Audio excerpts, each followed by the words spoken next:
for the G20 summit. To give us more details about this forthcoming visit, we have the privilege of having Foreign Secretary Sir Shri Vinay Quatra here with us. Sir, I would request you to make an opening remarks and then we can take perhaps a few questions. Thank you, Arindam. Good afternoon to all of you, and thank you very much for coming out on Sunday for this special briefing on Prime Minister's upcoming visit to Bali that starts tomorrow. Prime Minister Shri Narendra Modi will be attending the 17th G20 summit meeting being hosted in Indonesia by Indonesia on 15-16th November in Bali.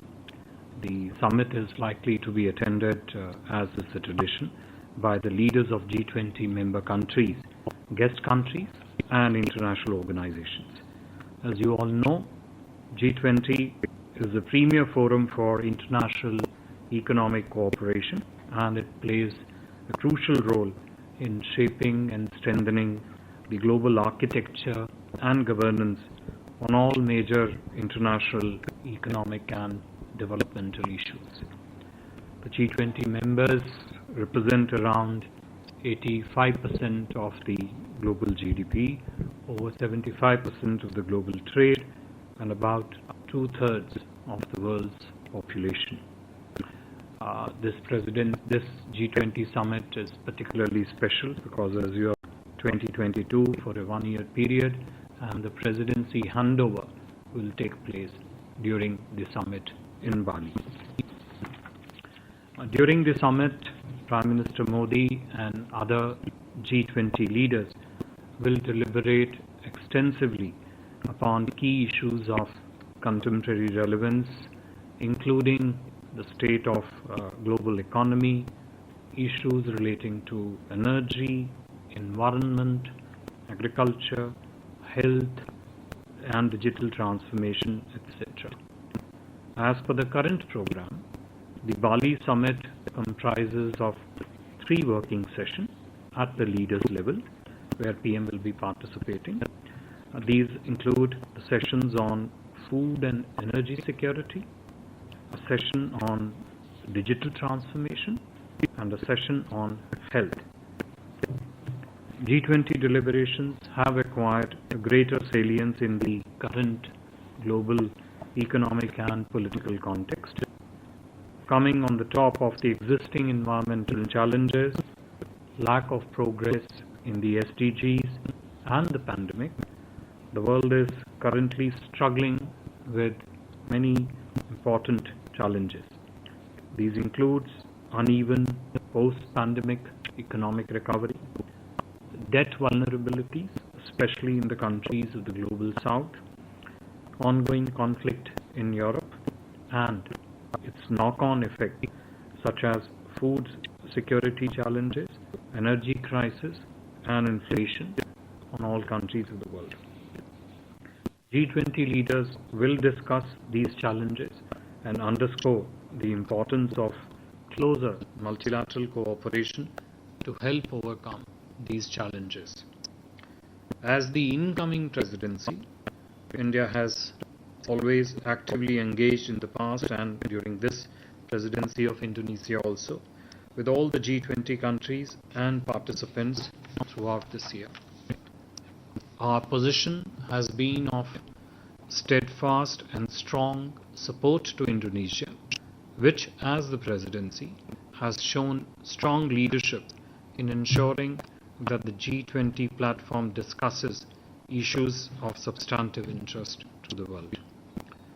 The Prime Minister, as I mentioned earlier, Prime Minister would receive the G20 presidency from His Excellency Widodo, the President of Indonesia, at the closing session of the Bali summit. And as you all know, India will host the next G20 summit in September 2023, the dates of which have already been announced. Prime Minister Modi will also utilize the opportunity of his presence at the Bali summit to invite the G20 leaders to India's G20 summit.